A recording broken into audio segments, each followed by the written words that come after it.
улсын хурлын гишүүн. За сайдч байсан баг. За нөгөө Монголын сошиал нэг инфлюенсер гэдэг өөрийгөө бүр ингээд цолоцсон. За нөгөө Монголын ДЦ хүрээлэнгийнхний нэг. За энэ Гүндала нэр ямар өөдгөө ирвэ. Яг нэг үг хэлэхэд би бол зүгээр энэ хүнийг нэг одоо байдгалыг барааны савнал гэж бодож байсан. Гэхдээ за бүр арайч нэг ийм өөдгөө ирвэн гэж нэрээ. Өстой нэр бодож байгаагүй юм байна. Бүр хүний өмнөөс ичих ямар онгойтой юм бэ. За юу болсон гэхээр нөгөө та нар бүгдээрээ мэдж байгаа хэд хоногийн өмнө Гүндала нөгөө орон нутгийн зам дээр 144 км/цагийн хурдтай давхиж хагаад за нэг бичлэг хийснээс болоод ингээ асуудалд орсон. За тэгэхээр би 144 км/цаг гэдэг нь ямар хурд гэдгийг би ганцхан жишээ аваад тайлбарлая. За миний хувьд Америкийн нэгдсэн улсад амьдардаг хүн байж байгаа. За Америкийн нэгдсэн улс гэдэг бол зүгээр замын чанар манар төр стандартын хувьд за зүгээр дэлхийн нэг за энэ хэдэн улсуудаас баг айргийн тавд орж байгаа баг. За тэгэхээр ийм сайн замтай, ийм сайн стандарттай ийм газар. За бүр хот биш. Одоо бүр ингээд хөдөө орон нутгийн зам дээр. За бүр дахиж бол хамгийн дээд хурднаас илүү хурдтай Гүндала Монголын орон нутгийн зам дээр давхисан. За Гүндала шинэ машинтай байж болно. За Гүндала тэгээд нөгөө жолооны чадвар мадвар үнэхээр сайн байж болно. За аваар осолт орохгүй ингээ явцдаг байж болно. За гэхдээ нэг юм анхаар. За Монголд нөгөө нэг тээврийн одоо бүрэн бүтэн байдлыг одоо шаардлагыг хангаагүй. За бүр хуучин за босон болоогүй гэж хэлчих болно. За тэгээ манайхан босон хойно ингээд одоо кабинаараа дүүрэн хүн чигцэн. За нөгөө нэг аварын бүс мүс одоо юу термерийг нь хийгээгүй. За бүр айгүй бол зарим нь ингээд 100 муу татцсан. За баг ингээд дугуй мууг нь одоо хаана очиод хагарах нь ингээд тодорхой бус. Иймэрхүү машинтай хүмүүс. За тэгээ зарим нь одоо бүр ингээд нэг 80 эртээ давхихад ингээд моторын салах гэж байгаа юм шиг. Ер нь хаач очиод хаач эвдэрч болохоор. Иймэрхүү бүрэн бус техникийн хэрэгсэл жолоотой явж байгаа хүмүүс. За ингээд нэг 80 маягтай ингээд нэг явж итэл нь хажуугаар нэг нөхөр ингээд одоо баруун зүүн талаар нь гүйцэд төрүүлээ дахиж ороод эсвэл ингээд ард нь тулж ирээ чагнаалдаад за ингээд хараа зүхээд ингээд явахаар за хүмүүс сандарч байгаа айж байгаа. За тэрнээс болж 1 секундын дотор за аваар осол гарч байгаа хүмүүс эрүүл мэндээр охирж байгаа эд хөрөнгөөрөө охирж байгаа. Тэгэхээр аваар осол гэдэг бол ерөөсөө секундын дотор гардаг. Яг иймэрхүү юмнаас л болж гардаг. Тэгэхээр Монгол шиг ийм зам муутай газар, за ийм техник муутай газар, за ийм бүрэн бүтэн байдал ер нь ингээд янз бүрийн талаасаа яаж ч утсан Монгол өнөөдөр тэр замын чанар манараа ботсон ч гэсэн ийм хурдтай явж болохгүй. Зүгээр л арааманда жайжгнах хэрэгтэй. За гэтэл Гүндала бичлэг хийсэн. За тэгээд тэрийг янз бүрээр тайлбарлсан. Гэсэн чинь өнөөдөр нэг пост хийж. Тэр постыг нь хараад би бүр үнэхээр гутчлаа. Гүндалаг арайч ийм хүн гэж утсангүй. Бүр хүний өмнөөс одоо нөгөө нэг ичих хэвээр ямар хэцүү юм бэ. За Гүндала юу гэж ярьсан гэхээр нэгдүгürt хараа тэр бичлэгээ устгахгүй гэж байна. Хоёрдугаарт би жолоочийн нэрийг хэлэхгүй гинэ. Тэгэхээр энэ бичлэгээс болоод асуудалд орсон өнөөдөр нөгөө нэг жолооныхаа эрхийн үнэмлэхээ одоо нөгөө жолоо барих эрхээ хасуулах болоод ирсэн чи Гүндала яаж новширч ийнэ вэхээр Гүндала машин барьж байгаагүй. Хажууд нь жолооч барьжсэн болоод явчихж байгаа байхгүй. За тэгэхээр хараа би энэ яг бичлэгийг нь үзүүлье. Нөгөө одоо 95-тай гэдэг ахны зам дээр зөхгүй ингээл энд яваад ах юм. За энэ та нар бичлэг ингээ харж байна уу? Яг ингээд одоо энэ хараа би камер шилжүүлж байгаад ингээ.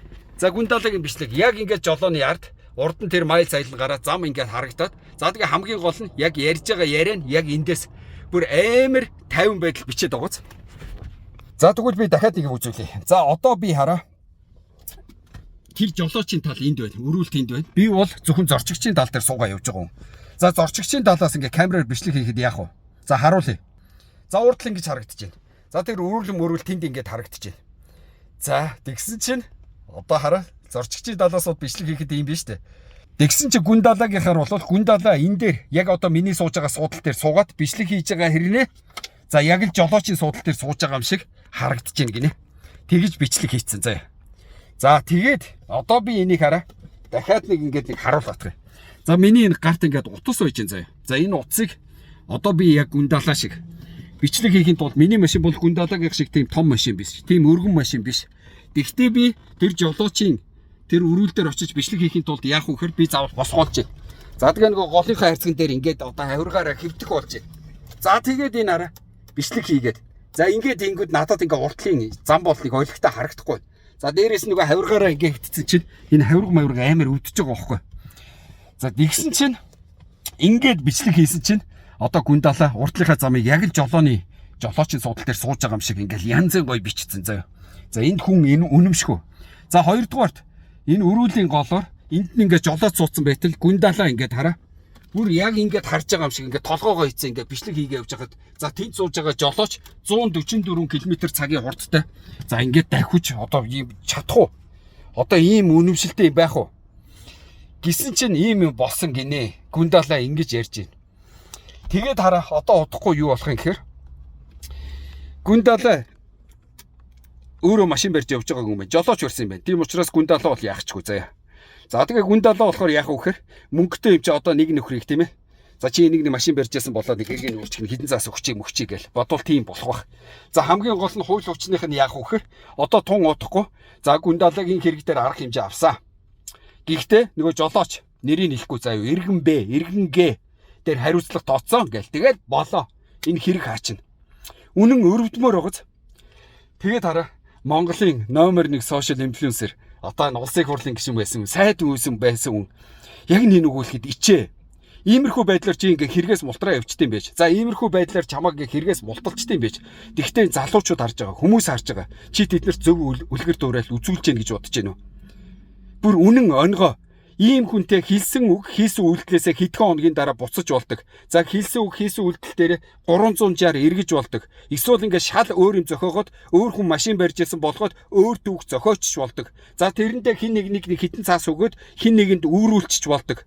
За нэг хууль хүчний байгууллага нь одоо тэр гүндалагийн хэлсэн үгэнд нь итгээд иргэн БЦ ингэсэн байна гэд хэргийг хаачиж болдгоо гэдгийг бүр бодтойгоор нь хойч үедээ үзүүлж байгаа байхгүй. За тэгээ нэг хойч үе энэ ард түмэндээ үзүүлд юм байж тэр тэргүй хамаагүй. Тэгтээ хараа өөрийнхөө октоудаас ядаж ич. Октод чинь бүр юм ойлгодог болсон насанд үрдсэн гүндалаа ганц амьдрах хүчтэй.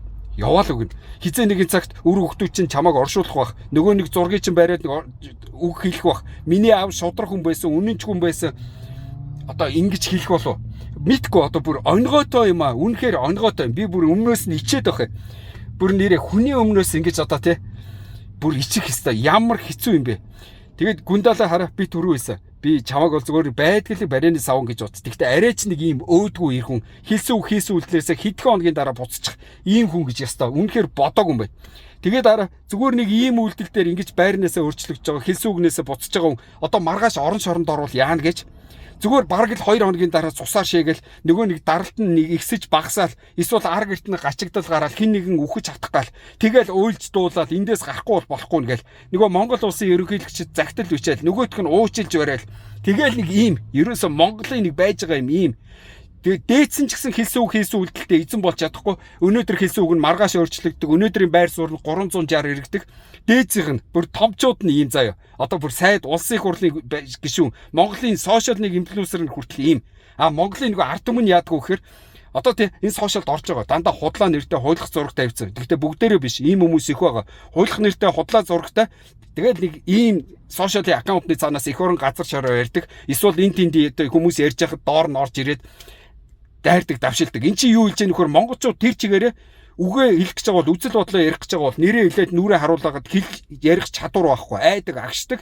За нэг иймэрхүү юм болоод хэрүү ямар нэгэн асуудалд орчих юм бол ингэн тэгнэ. Бүгд айж байгаа учраас, агсж байгаа учраас хэлсэн үг хийсэн үйлдэлтэй эзэн болохоос одоо айдаг учраас ийм байхгүй. Тэгэл энэ бол өнөөдөр Монголын эмгэнэл дээрэж доорооч нэрээстэй онгойтой юм аа. Хэвээ хэрэг алах.